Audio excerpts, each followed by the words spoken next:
I'll begin with the explanation.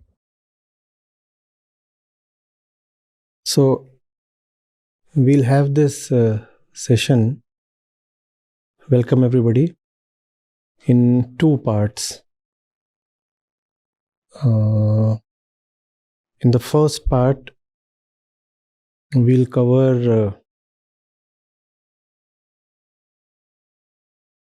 some fundamentals of Advaita Vedanta. I'll try to take it up in a way that one single shlok verse unfolds to reveal us the complete essence of Vedanta. So the verse we are beginning with is, I suppose all of us are carrying pen and a sheet of paper. Right. So this comes from the Upanishads. As we know, Vedanta is synonymous with Upanishads, though if you ask technically, Vedanta comprises of not just the Upanishads, but also the Bhagavad Gita and the Vedanta Sutra or Brahma Sutra of Badarayana or Ved Vyas. So, what we are taking up is this. Man ev manuṣyāṇāṃ kāraṇaṃ bandhamokṣayoḥ. And this comes from the Brahmbindu Upanishad. Man ev manuṣyāṇāṃ kāraṇaṃ bandhamokṣayoḥ.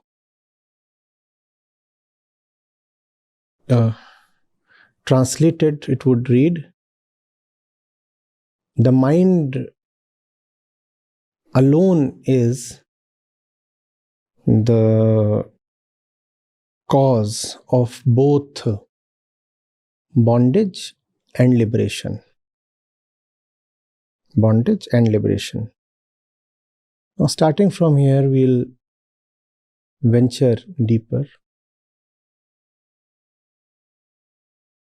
Whose bondage? Whose liberation? This question is extremely important in Vedanta.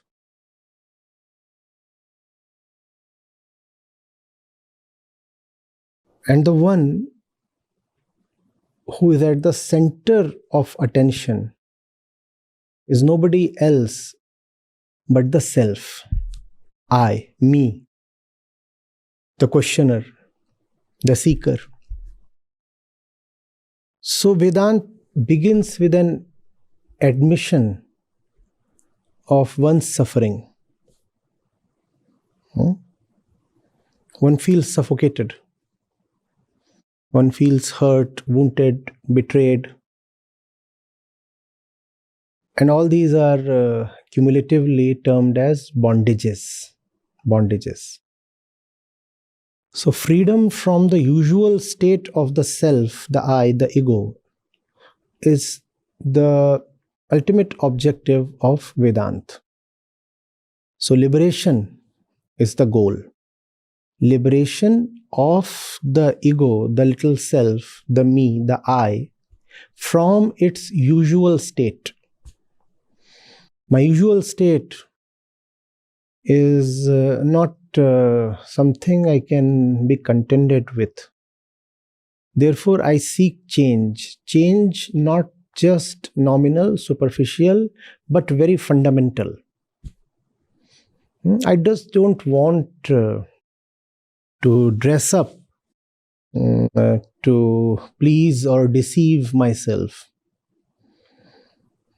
I don't want a little bit of cosmetic shift in the way I am or in the way I experience. I want my very foundation to be different. I want my deepest center to change. I want to be a different existence altogether, a different being. That is the purpose of Vedanta, right? So, little bit of change, cosmetic change, can be brought about by things as frivolous as entertainment. In fact, that's a good definition of entertainment. Something that brings about a temporal, superficial, frivolous change in the state of consciousness. That's entertainment. So had we been targeting just a nominal change, any kind of entertainment would have sufficed. But that's not what Vedanta is shooting at. Vedanta is very ambitious in that regard. If I am suffering, I want to go to the very core of my suffering. I want to understand its genesis. And I want to be completely liberated from suffering. That's what Vedanta targets. So, bandhamokṣayoḥ. Bandhan, bondage. My bondage. It all begins with me. So, basics. Vedanta is about me, and this question Vedanta will keep throwing at us. Just when we are about to unconsciously slip into the sensual world, Vedanta will just shake us up and ask, well, who is the one who is slipping? Who is the one getting entertained? Who is the one talking about all the things that have become so important to you? And then we'll find ourselves with a look aghast. We had come up with a matter that we termed as important. Vedanta turns around and asks, to whom is it important? To whom is it important? And if the important thing is important to you, aren't you more important than even the most important thing that's important to you? That's a very fundamental question. Koham. Who am I? Who is the one at the center of all the activity? You'll go to a seer, a sage, with some important matter. And the first thing the sage would ask is, to whom is the matter important? Don't say the matter is important. There is no objective truth. What is important to one person is totally unimportant to another. So it's not that the matter in itself intrinsically holds some importance. Had the matter had some innate importance, the importance would have been universal and common to all experiencers, not just all human beings, but also the other animate beings. But that's not how we see. Right? What is very important to one is a trivial thing to the other. So Vedanta keeps the center right at the center. Is never forget who you are. In fact, forgetfulness of who you are is the very cause of suffering. So do not forget who you are.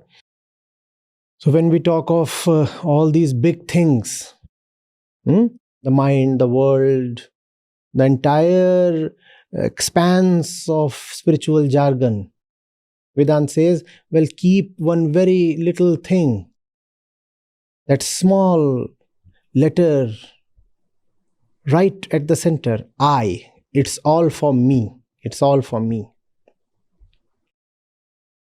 I am suffering, hence there is Vedanta. And whether or not Vedanta has succeeded on me will be decided by only one criteria. Am I still the same person? Is my vision still clouded? Am I cluttered or clear? Can I see things clearly? And can I see myself very, very clearly? That's the question Vedanta poses. So, manev manuṣyāṇāṃ kāraṇaṃ bandhamokṣayoḥ. What is the mind? If it's all about the I, what is the mind then? Vedanta will not allow us to proceed with common and pedestrian notions or definitions. Definition, by definition, must be very sharp and precise. So what is the mind? If it's all about me, what is the mind then? Vedanta gives a very sharp definition. The mind is the entire set, the whole universe of objects that the I has a relationship with. Not the entire set of everything that is there in the universe. One does not have a relationship with everything. But whatsoever one develops a relationship with becomes mind. Objects in general are called vastu, just vastu.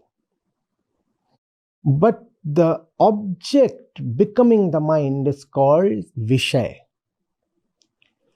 So an object untouched by the self, the ego, is just an object. But the moment the object is touched by I, it becomes vishay or mind. And mind is an accumulation, a congregation of objects that it is in relationship with. So there is the object, there is me, there is a relationship in between, and the complete set of all such objects is called the mind. I'm fond of saying that the mind is the whole society, the entire locality, the whole population around the center called I. The neighborhood of I is called the mind. I is at the center, and it has managed to settle an entire neighborhood around itself. That neighborhood is called the mind. Now, the conscious entity is I. Irrespective of the degree of consciousness it has. If I were to be fully conscious, it would be the liberated self. But the I cannot manage to be totally unconscious. Even if we want to, we cannot afford to be totally unconscious ever. Even the most unconscious person retains a modicum of consciousness. That's a liability we carry. That's an existential obligation.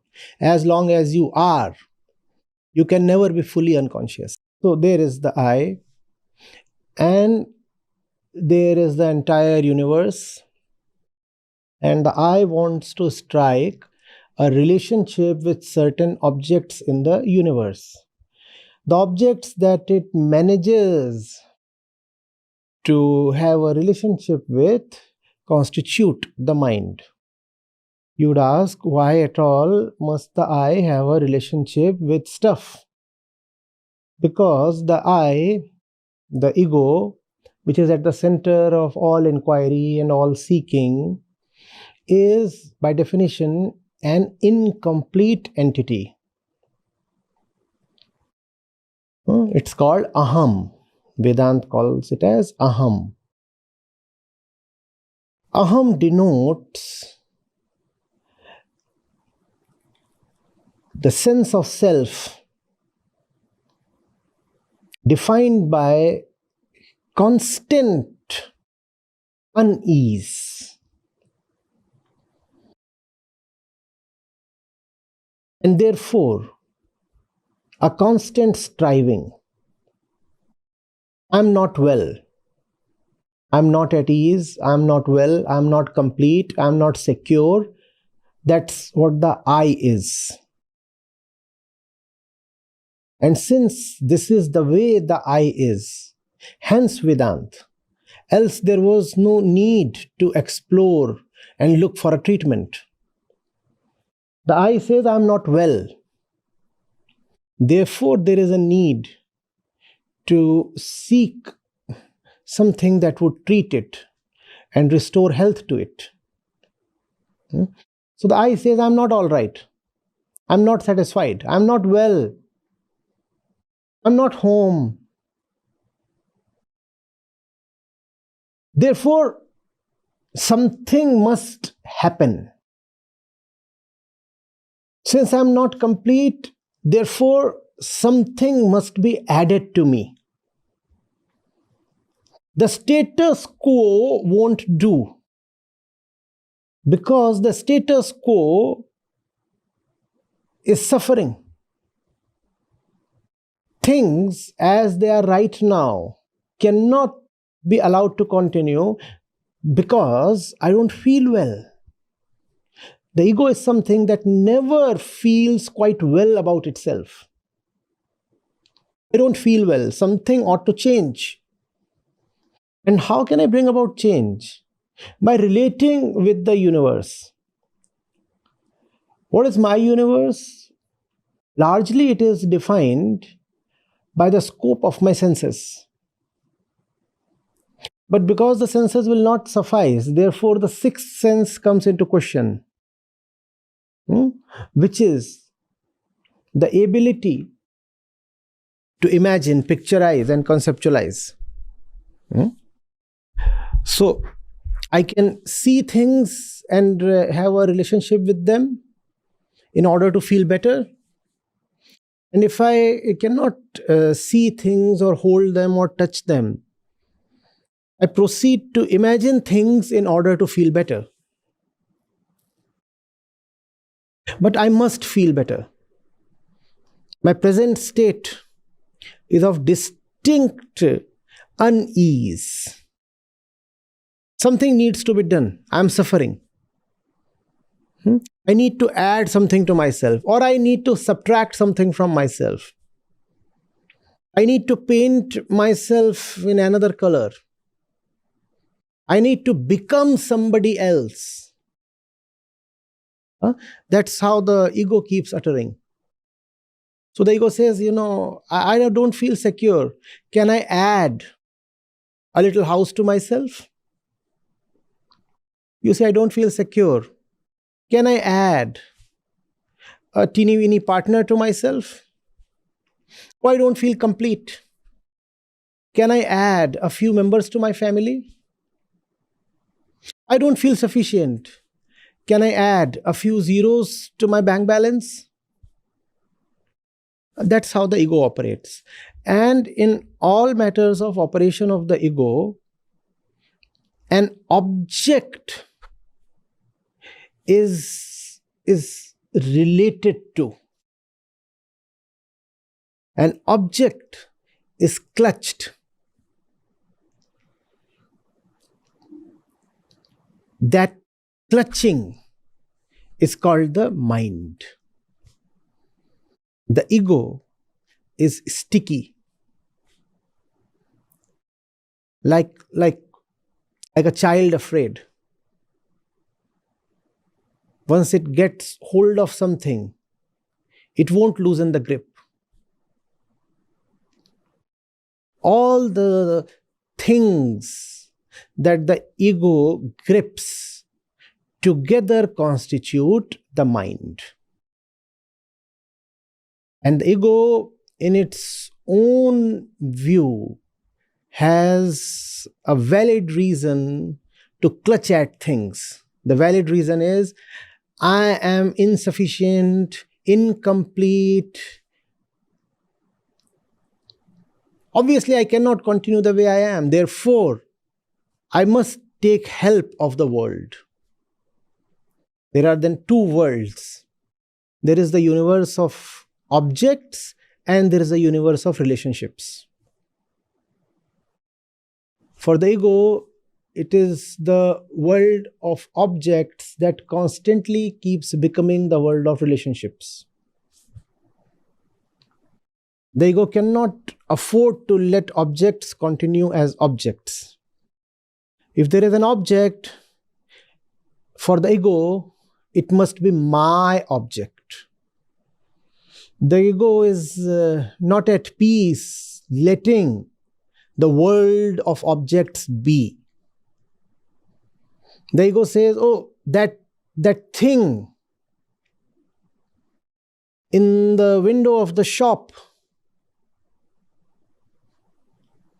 means nothing. It must turn into my thing. The ego will look at a beautiful flower and pluck it and say, it must become my flower. The ego is incapable of remaining aloof and detached and just appreciating from a distance. It is so insecure, it wants to pluck all the flowers and store them somewhere in its own custody, in its own power and possession. That's how the ego is. Do we see what then the mind is? All the flowers that the ego has managed to pluck and salt and secure. Also, the ego, being afraid, wants to keep certain things at bay. The objects that the ego does not like, they too constitute the mind, because dislike is as much of a relationship as like. So both these relationships exist. There is something that is in the mind because it is pleasant, and there is something there is in the mind because it is very unpleasant, rather threatening. So these two become the basic instincts, greed and fear. I remember something because it was very pleasant. I also remember something because it was very unpleasant. Both these things become the mind. What's common is that the ego has a stake in remembering both those things. So, man eva manuṣyāṇāṃ kāraṇaṃ bandhamokṣayoḥ. The ego is in a state of bondage. That's how it looks at itself. In its own view, that's how it is. I am and I'm not well. You ask ego, who are you and how are you? It will say, I do exist. I'm not fictional. I am and I'm not well. I am and I'm not well. So wellness has to be achieved. How is wellness to be achieved? There is only one way, the world of objects. Once you are born into a world of objects, right? There are these senses. And these senses are always perceiving objects. So that, gladly or sadly, is the only way then to proceed. It's like being born in a jungle. Even if you want to get out of the jungle, you will have to navigate through the jungle. So there is this jungle of objects all around us, even as we are born. The kid opens her eyes and sees things. So there are things.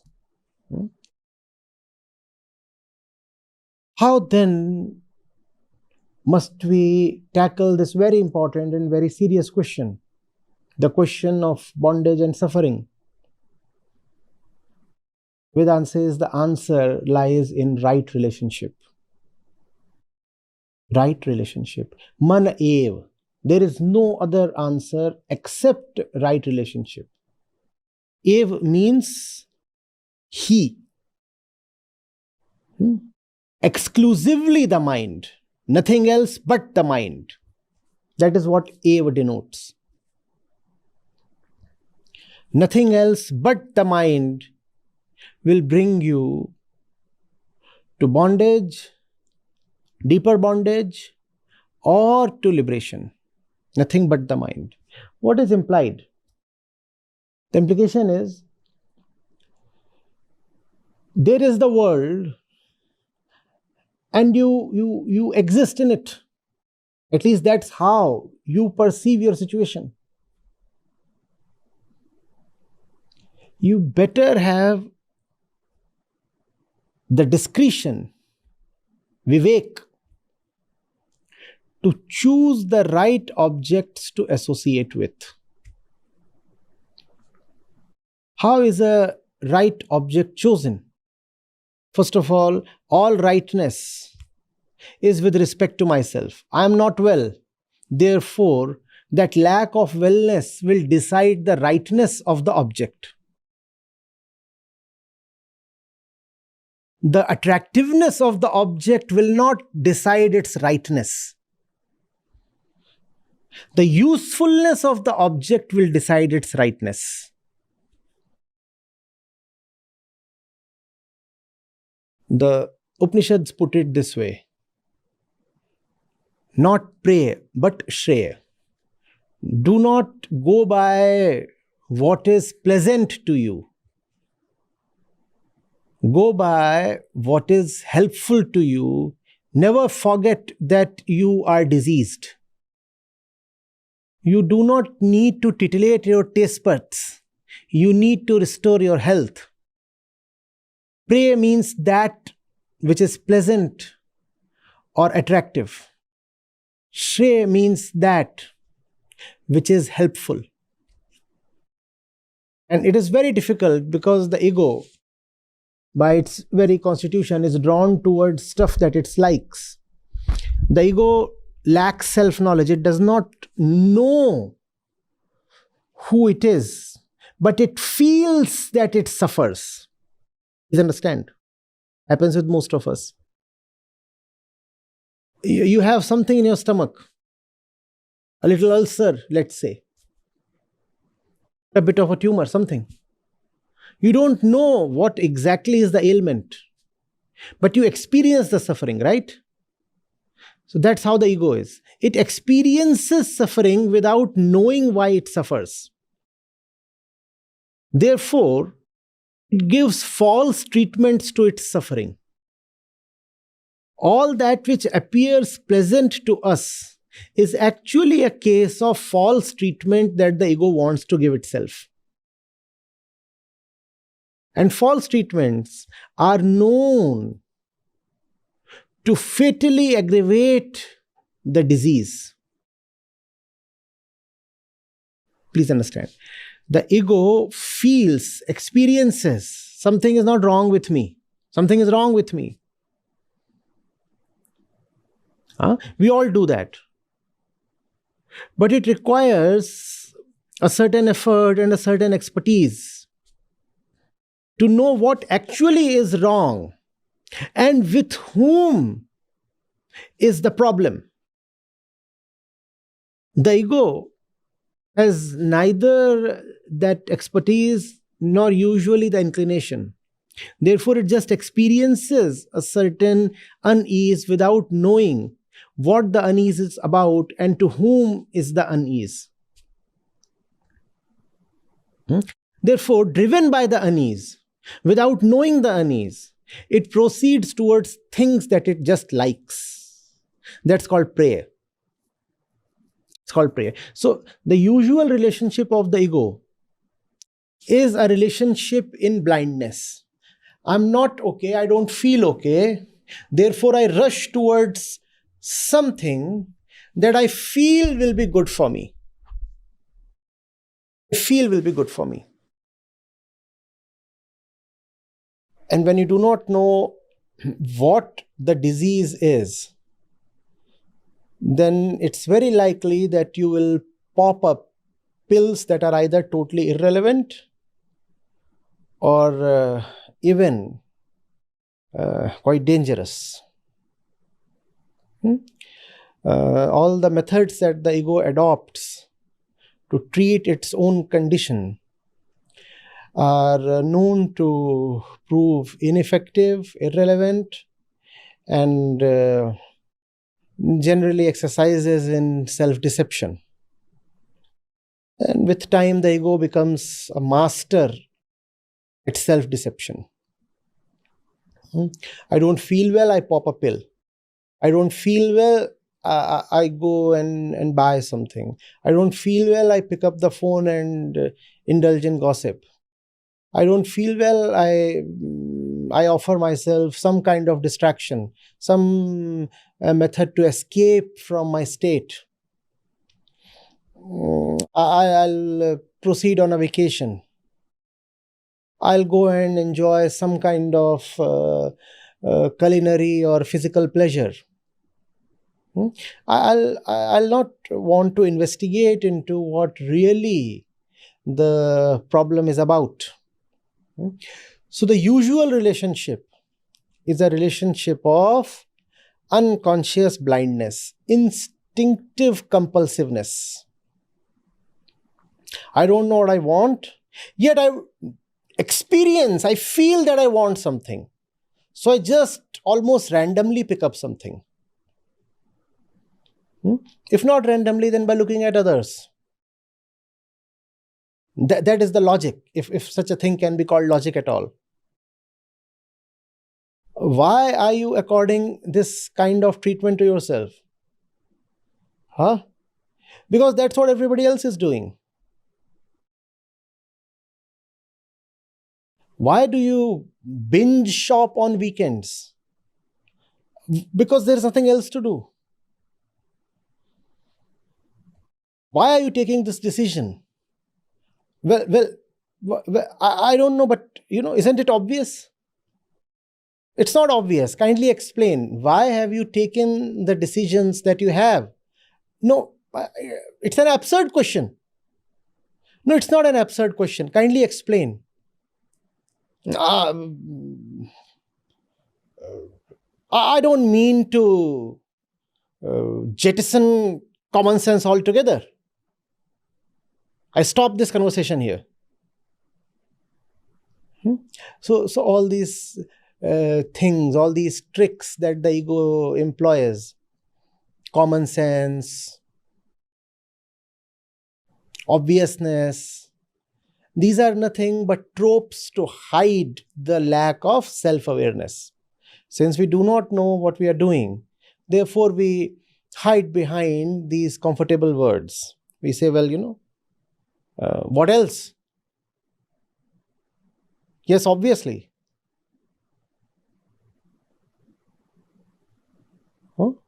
Those things. That's the wrong relationship.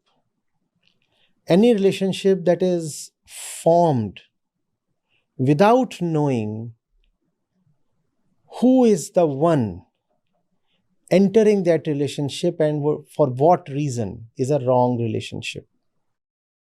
The mind is typically an aggregation of the fruits of our wrong relationships.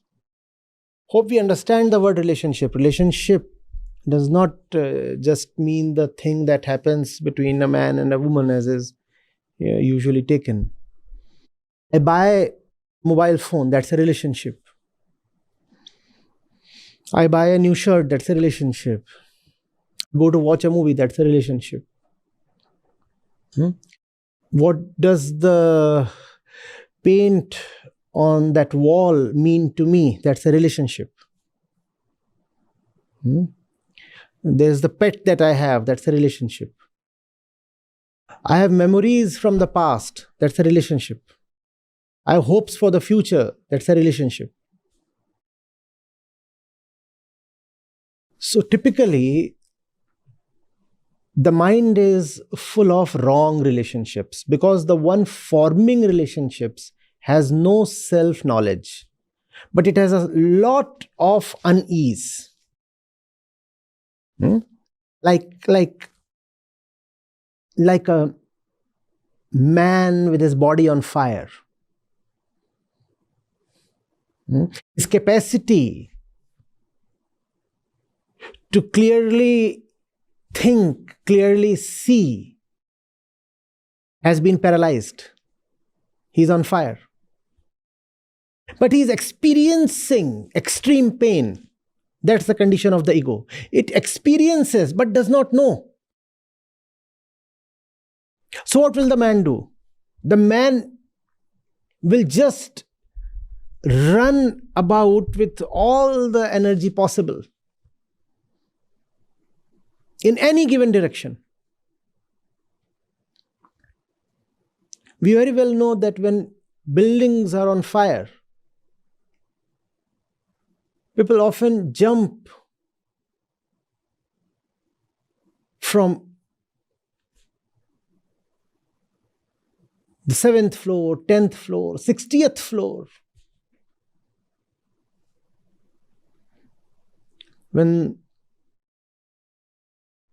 the WTC was hit, 9/11, one of the frames that has become tragically immortalized is that of a man jumping to his death from one of the burning towers. What else can be done? The mind has lost its capacity to understand. The ego rarely understands, but it feels. It feels. And in the rush of that feeling, it forms relationships. I'm off. The mood is bad. What do I do? Well, give me something spicy to eat. Offer me a few drinks.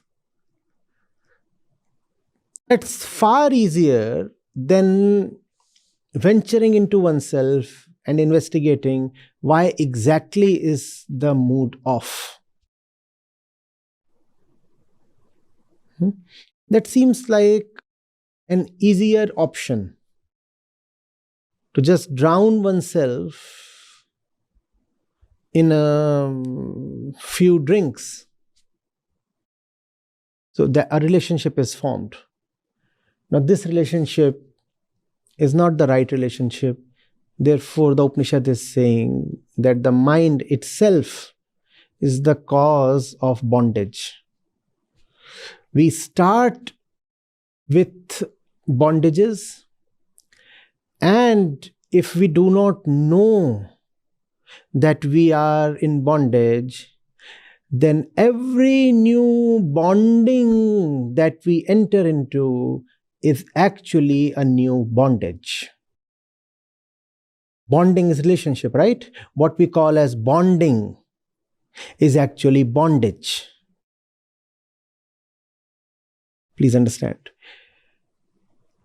The initial state, the state we start with as we are born, is that of ignorance. We do not know who we are. Look at the helpless state of a newborn. What does it know? It only feels. What does it understand? It only has instincts. And from that state, we can either proceed towards understanding, which is liberation, or we could simply operate from the state of bondage itself and consequently deepen the bondage. If we form wrong relationships, then the state of bondage is deepened. What is a right relationship then? A right relationship is a product of self-reflection and self-knowledge. I am seeing what ails me. Therefore, I am seeing what is it that I must connect to, relate to, what is it that I must bring into my life, and what is it that I must expunge from my life. That's right relationship. Right relationship is a product of self-knowledge. Therefore, when we say that the mind is the cause of bondage and liberation, what we are saying actually is that self-knowledge is the cause of liberation and lack of self-knowledge is the cause of bondage. That's how the whole shlok translates. That's Upanishadic wisdom. If you know who you are, you will become much, much better than who you are. Knowing is radical transformation. Whereas without knowing, it does not matter how much you strive for change, the change will remain superficial. If without striving for change, without desiring for change, you just know what your situation is like, you will find that radical change is happening by itself. That's the approach of Vedanta. Know and be liberated.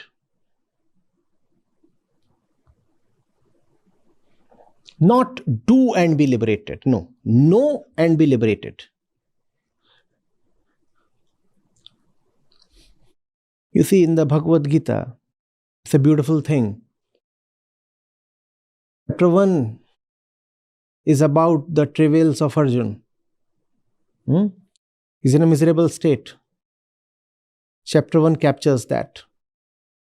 Then chapter 2 is about knowing, Sankhya Yoga, which is the way of knowledge, knowing. Chapter 3 is Karma Yoga, action. The message cannot be missed. If you know, action follows. Chapter 3 follows chapter 2. Right action can come only from understanding. If you understand, right action becomes inevitable. You don't need to think about it. Understanding is sufficient. You cannot understand and not act rightly. If you understand, right action will just spontaneously happen. That's Vedanta. If you understand, right relationships will get formed. You don't have to strive for the right relationships. But you do have to strive for something. Please understand, if you are in the maze of wrong relationship, then the wrong relationship itself becomes a barrier against understanding. That's where dedicated effort is needed. If I have surrounded myself with all kinds of intoxicating objects, that environment will prevent me from self-observation. This is where I'll need to put in effort. That brings us to another aspect of Vedanta. The approach of Vedanta, step by step, is of negation. Negation. Right things, well, they need not be done. Right things will happen on their own. There is something that does need to be done. What is it? Stopping the wrong things. The approach is of negation, classically called as neti neti. Stop all the nonsense. Then the right flowers will bloom by themselves. Clear the clutter. And in that pure space, something beautiful will happen on its own. Don't have to create beauty. You have to just clear the ugliness. That's Vedanta. Beauty is not man-made. Beauty is not something that the ego can create. But there is something indeed that the ego can do, which is to get rid of ugliness. Getting rid of the wrong relationship is the way of Vedanta. Get rid of nonsense and be patient with the virtuous emptiness that is created. Fall in love with that aloneness. In that aloneness, the virtue of liberation blooms. You see, that aloneness looks terrifying only to the one who is currently in wrong relationship. If you say aloneness is a terrible thing, Vedanta will again shoot back the same question. To whom? Aloneness is terrible. Well, to whom? To the one who has become accustomed to crutches, mental crutches. If you get rid of mental crutches, aloneness is beautiful. And in that aloneness, you get the power, the authority, the capability to strike right relationships. Only when you are comfortable with your aloneness can right relationship happen. One who is not all right with himself can never be all right with 5 or 10 other objects, irrespective of the number and nature of objects. Your task is not to find the right one. Your task is to get rid of the wrong ones. There is nothing called the right one. If at all there is somebody called the right one, it is nobody else but you. You have to become the right one. And who is the right one? The one who has shown the guts and the gumption to get rid of the wrong ones. Get rid of the wrong ones, you yourself are the right one. Then you don't have to wait for an external right one. You are the right one. That's Vedanta. Aham Brahmasmi. You are the right one. No right one will come from any external place. If you are right, you are right. If you are wrong, no right one can salvage.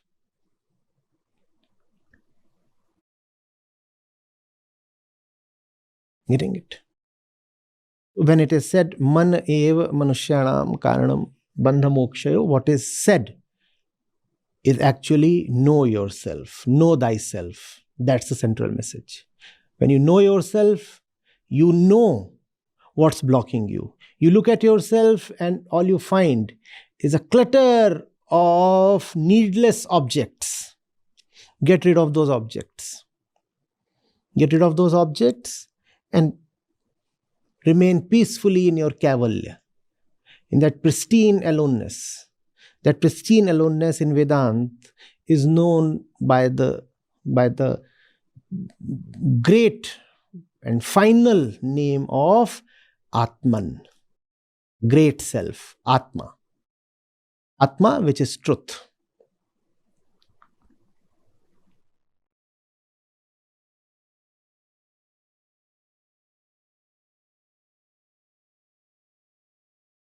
Vedanta is quite counterintuitive. That's the reason there is so much importance of that little ave. Ave excludes all that we are instinctively drawn to.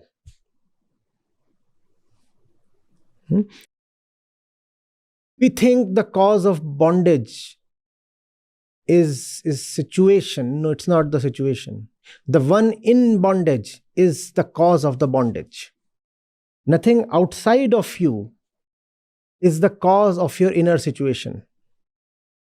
Things that are external to the body, that is, can only affect the body.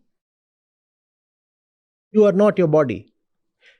You cannot be affected by anything except that which you choose to be affected by.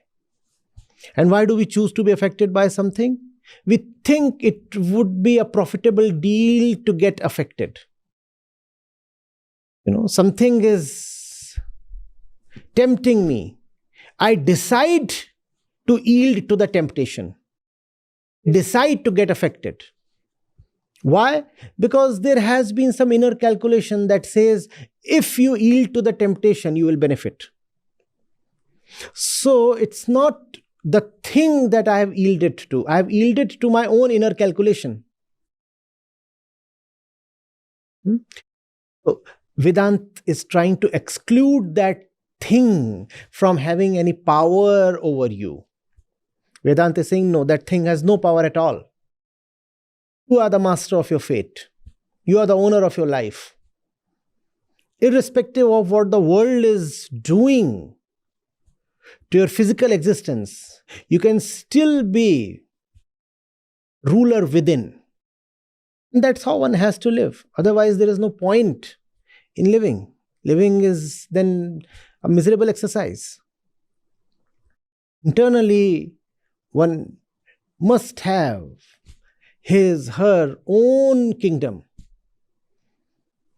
As for the outside, well, nobody can determine or predict that. Anything can happen anytime. An earthquake can strike right now. Even as we talk, we do not know how many of us might be having diseases slowly developing within our bodies. All that is external. Not only is the world external, even this body is external.